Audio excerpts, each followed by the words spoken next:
Burden of treatment is a very important topic to me as a general internist, as I've seen my patients wrestle with the recommendations that we provide for them over the years.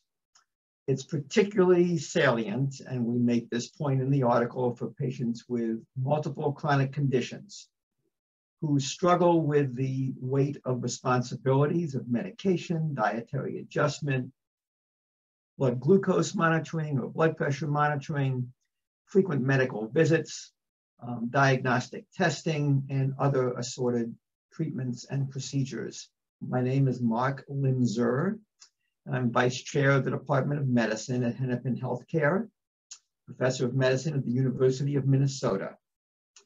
And I'm a general internist, a teacher, and a researcher.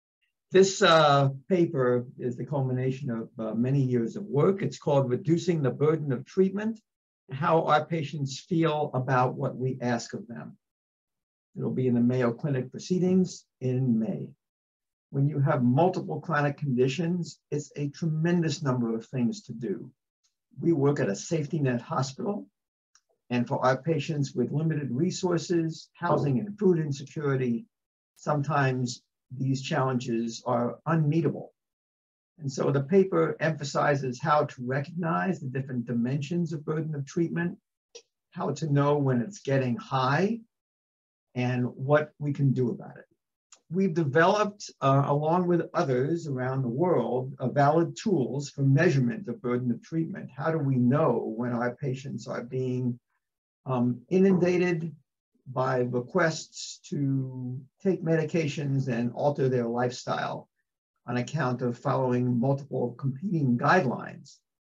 And so the tool will measure medication issues, social issues, financial issues, lifestyle challenges, transportation, the factors that are really the details of what we ask of our patients when we write prescriptions and ask them to follow certain rules and guidelines.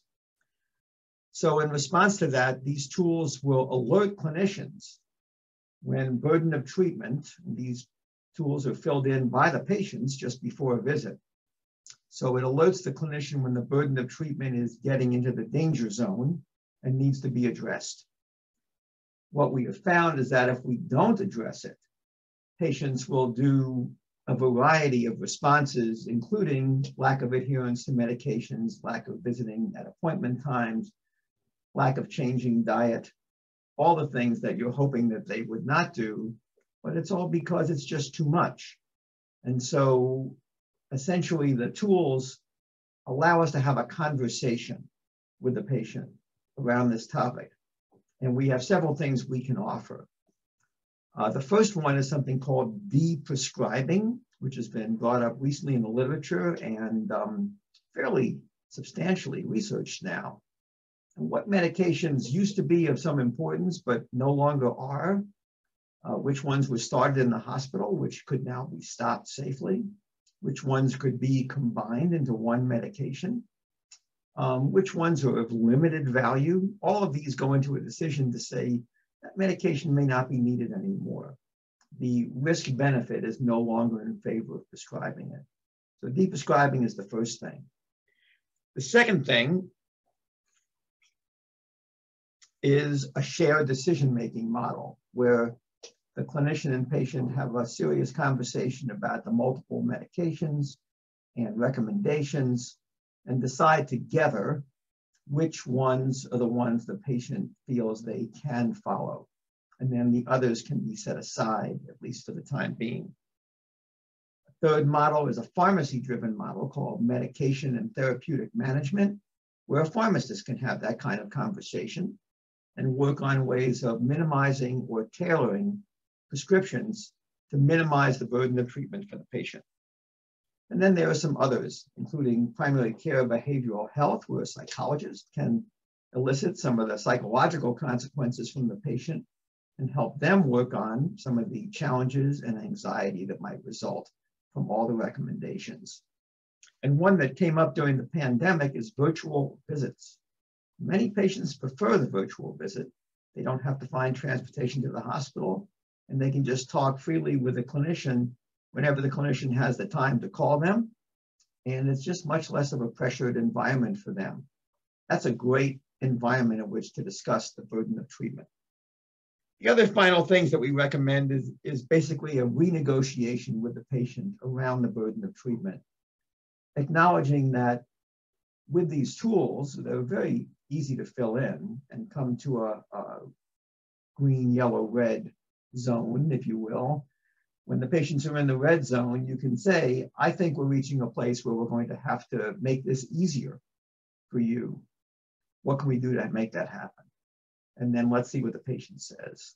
Sometimes a social worker or other community resources can be very helpful. We feel there's a certain urgency to this right now as the pandemic hopefully is winding down. There is pent-up demand for primary care. And as patients come rushing in with multiple chronic illnesses that require attention, burden of treatment could potentially skyrocket as we start loading on numerous guideline-driven recommendations. So this feels like it's the time to begin to put some of these metrics to use. And we have published with our lead authors, Drs. David Eaton and Kathy Yost, numerous articles about these tools, readily available for use, validation, and clinical utility being tested at the moment. Certainly, these can be put to use to help our patients and to help us as well. So the article is coming out in a couple of months. We look forward to your review and, of course, welcome any comments that you might have for us.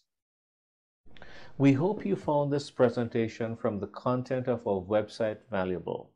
Our journal's mission is to promote the best interests of patients by advancing the knowledge and professionalism of the physician community. If you are interested in more information about us, our homepage is www.mayoclinicproceedings.org. There you'll find access to information for our social media content, such as additional videos on our YouTube channel or journal updates on Facebook. You can also follow us on Twitter. More information about healthcare at Mayo Clinic is available at www.mayoclinic.org. This video content is copyrighted by Mayo Foundation for Medical Education and Research.